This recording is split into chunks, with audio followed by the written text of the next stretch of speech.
moom des valeurs te ku gis suñu jaar-jaar xam ne que ñun képp ko xam ne en tout cas maanaam da ngay entraver maanaam les principes yi nga xam ne moom moo régir l'État du Sénégal mooy surtout plus particulièrement nos institutions judiciaires képp ku ko jalgati tu vas nous trouver sur son chemin moo tax sax may fàttali ne que Karim Wade élection yi passé bi mu bëggee jalgati disposition de la Constitution par rapport à la recevabilité de sa candidature la République des valeurs a fait front donc dañ ci xeex ba conseil constitutionnel jox ñu si ndam may fàttali ne que tey à l'actif de ce régime am na plainte boo xam ne dañu ko déposé woon dans le dossier ONAS te dossier boobu c'est encore ça porte sur nos deniers publics mu nekk des accusations d'une extrême gravité entre un ministre et son directeur mbir boobu ñu yóbbu ko fi mbax ne doonee benn bon on a été entendu ça fait 1 an boobu ba léegi dossier bi demul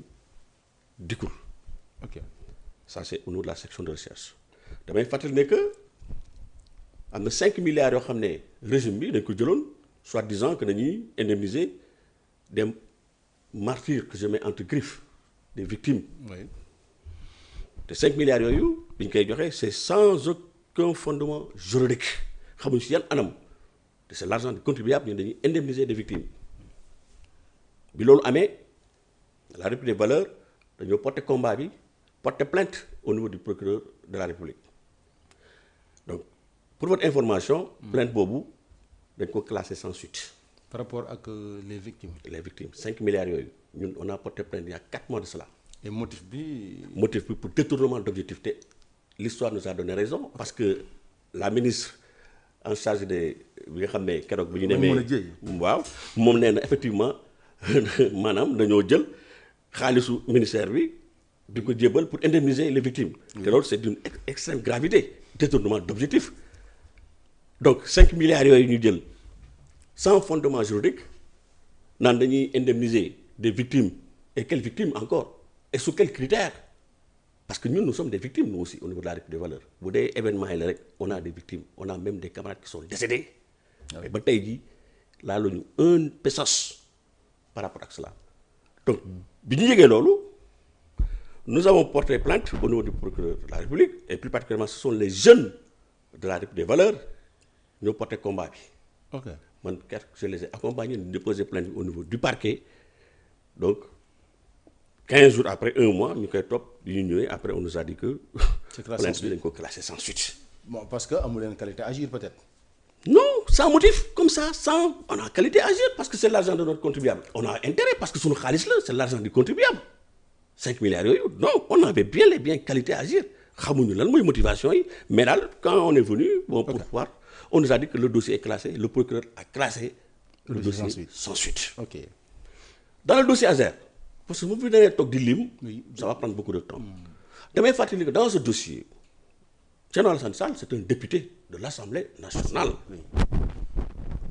quand il a eu vent que am na 37 milliards yoo xam ne dañ ko injecté dans un programme boo xam ne dafa waroon permettre ñu mën a électrifier lu mu dee aujourd'hui 600 villages 600 villages parce que le programme initial c'est 1600 villages pour un coût global de 91 milliards boo xam ne c'est une banque espagnole dénommée Santander moo ko financé oui avec évidemment l'appui donc d'un Sénégalais bi nga xam ne mooy le directeur de AE Power Sénégal xam nga donc nga xam ne moo facilité maanaam ce financement là. monsieur Kane hein monsieur Kane il s'appelle je pense monsieur Kane. non c'est pas lui AE Power Sénégal c'est un Sénégalais donc.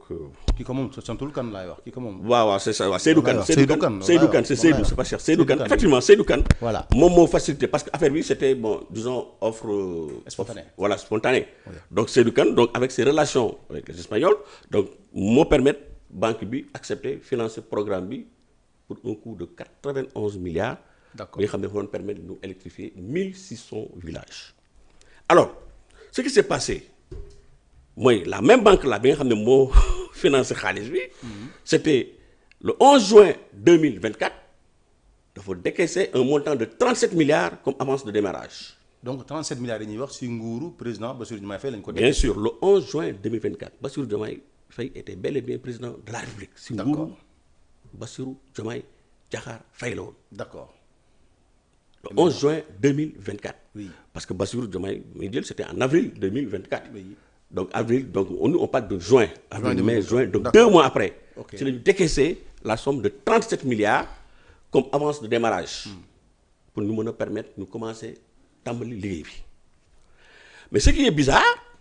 mooy banque bi mu décaissé 37 milliards yi 3 mois après mois de septembre 2024 c'est cette même banque espagnole bi Santander moo commencé di tirer sur la sonnette d'alarme di alerter que 37 milliards yi mu décaissé gars yi dugaluñu ko ci fi ñu ko doon dugal ci programme bi. malgré que ñu ngi gis Jean Michel qui fait le tour de beaucoup de villages pour ne dafay taal ay lampes.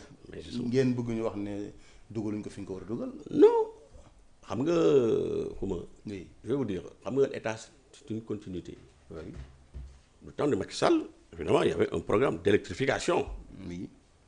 n'est-ce pas donc ñoom bu ñu ñëwee jël nguur gi donc dañuy continuer programme boobu.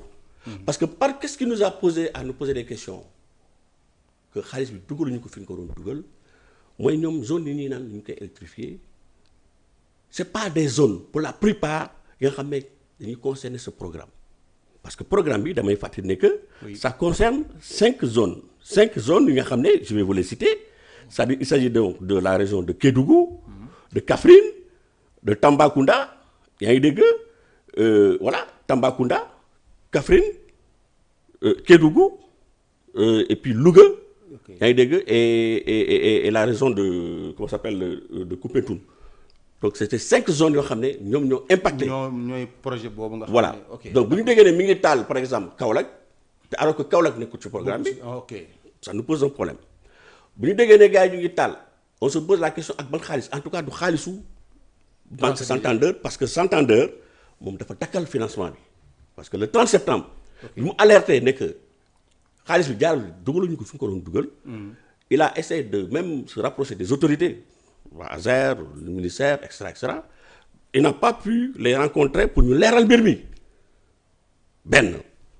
deuxièmement Seydou Kane mi nga xam ne moo permettre ñu am financement bi. oui bi ñu dépensé génnee xaalisu d'avance de démarrage bi en juin 2024 normalement espagnol bi nga xam ne moo jot financement bi da ko doon jox quote-part pour mu permettre ko mu mën a commencer moom tamit parce que moom contrat am moo waroon en fait faire les poteaux yi nga xam ne moo doon permettre ñu mën a teg l'électrification. je pense qu'il devait exécuter 60% du marché. 60% du marché c'était dans le contrat. oui mais ce qui s'est passé mooy bi muy sollicité pour ñu jox ko avance de démarrage am parce que waa ji encaissé woon na 37 milliards yi je rappelle bien le 11 juin 2024. d'accord Seydou Kane au lieu ñu jox ko quote-part am waa ji xam na la ko yónnee il a envoyé un huissier lettre de résiliation ne ko damay résilier contrat bi nga xam ne moo ñu lié d'accord mu nekk une bizarrerie boo xam ne. ok kenn mënu ko comprendre. d'accord maintenant. Ouais. bon parce qu'il faut que ma jox Ouais. l'autre invité.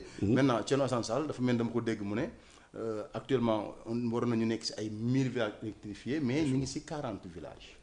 mais justement parce que moom laa lay wax nii xam nga problème bi c'est-à-dire que bu ma naree dugg y a tellement de choses c'est un peu technique parce que ARCOP jëloon na décision ne day suspendre marché bi ok le 2 octobre 2024 ASER au lieu ñu conformer à cette décision ils ont fait un recours au niveau de la Cour suprême. Oui. pour demander à ce que décision boobu ñu dakkal ko mais bi ñu demee devant la Cour suprême dafa confirmer décision ARCOP te damay fàttali ni que directeur ARCOP bi nga xam ne moo jëloon décision ne day suspendre marché bi gars yi dañ ko relever. mooy Sayer Niang. Sayer Niang il a été relevé de ses fonctions. Et remplacé ñu teg fa par- keneen. Oui. en violation même des dispositions parce que normalement le directeur de l'ARCOP bu ñu koy nommé dafa war a def. Appel ce qu'on appelle un appel à On candidature. appelle la candidature ok. donc Oui. banque bi il a arrêté le financement comment ça s'appelle Seydou Kane on a résilié son contrat il a refait un recours devant les juridictions village yi nga xam ne moom la gars yi wax naan ñu ngi koy taal ñun en tout cas bokkul ci les 5 localités yi nga xam ne sont concernées ok Thierno nag ci kaw loolu mu def une question écrite en tant que député adressé ko au ministre des finances et du budget pour laaj ko 37 milliards yi fan la ko gars yi jaaral parce que 37 milliards yi c'est une nébuleuse benn te aussi am na beneen problème parce que la SONAC Oui. bi nga xam ne moo garantit ce programme on s'est posé la question, on a demandé au ministre ne ko ci yan anam lañ joxe garantie ak ban date parce que ce qui se passe dans cette affaire mooy banquier bi Santander qui commence espagnol bi voilà espagnol bi mu jotee xaalis bi